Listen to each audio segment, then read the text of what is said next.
National intelligence estimates, called NIEs, are the gold standard of intelligence products.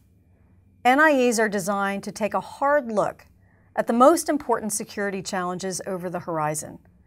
Importantly, they combine the best judgments of experts across a number of different agencies into a single product or report. Sherman Kent, who ran the estimates process during the Cuban Missile Crisis, described it as a well-oiled machine, where intelligence units in the State Department, the military services, and CIA would research and write initial materials. Then, a special CIA estimate staff would write a draft report. Next, an interagency committee would conduct a painstaking review. And finally, a full-dress version of the estimate would go down an assembly line of 8 or more stations before being approved for dissemination. This slide lists the 4 Cuba estimates of 1962 that were issued before the crisis. Together, these estimates reveal that U.S. intelligence officials were gravely worried about the political fallout of a hostile Castro-communist regime so close to the United States.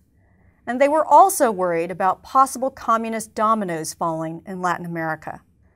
But intelligence officials were not especially worried about the risk of a military threat from Cuba or its Soviet patron. Estimate number 1, which was issued in January, was a big think piece that assessed threats to the U.S. from the region over the next 20 years. The estimate concluded that the establishment of Soviet bases in Cuba was unlikely for some time to come. Estimate number 2, issued in March, analyzed the situation in Cuba and the relationships of the Castro regime with both the Soviet bloc and Latin American republics in the following year. Again, analysts discounted heavily the possibility that the Soviet Union would defend Cuba or establish offensive military capabilities there. This NIE said that the Soviet Union, and I quote, would almost certainly never intend to hazard its own safety for the sake of Cuba. Estimate number 3 was issued on August 1st, a couple of weeks after intelligence begins indicating a major Soviet arms buildup in Cuba. The estimate notes that the Soviet bloc military advisors and instructors, as well as arms and equipment, were believed to be in Cuba. But the estimate states, "We believe it unlikely that the bloc will provide Cuba with the capability to undertake major independent military operations, or that the bloc will station in Cuba combat units of any description, at least for the period of this estimate." The 4th and final estimate before the crisis was issued on September 19, 1962.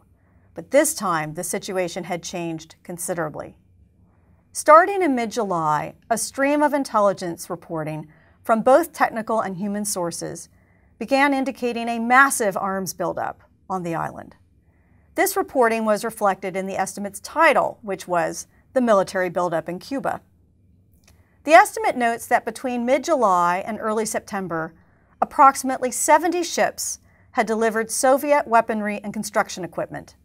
That number was 3 to 4 times greater than the total Soviet shipments for the entire first half of 1962. President Kennedy was so concerned by the new intelligence that he made explicit public warnings on September 4th and again on September 13th that if the Soviets placed offensive weapons in Cuba, as Kennedy put it, the gravest issues would arise. A warning understood to imply potential nuclear confrontation.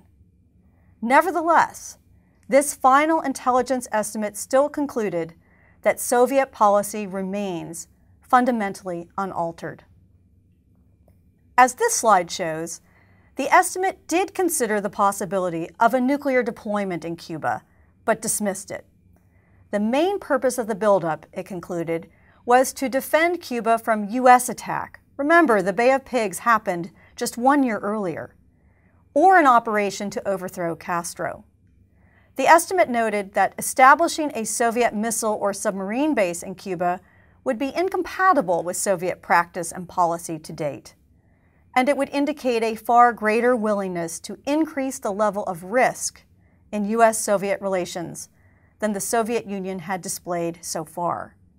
The estimate went on to say that the Soviets would, quote, almost certainly know that such a move would provoke a dangerous U.S. reaction.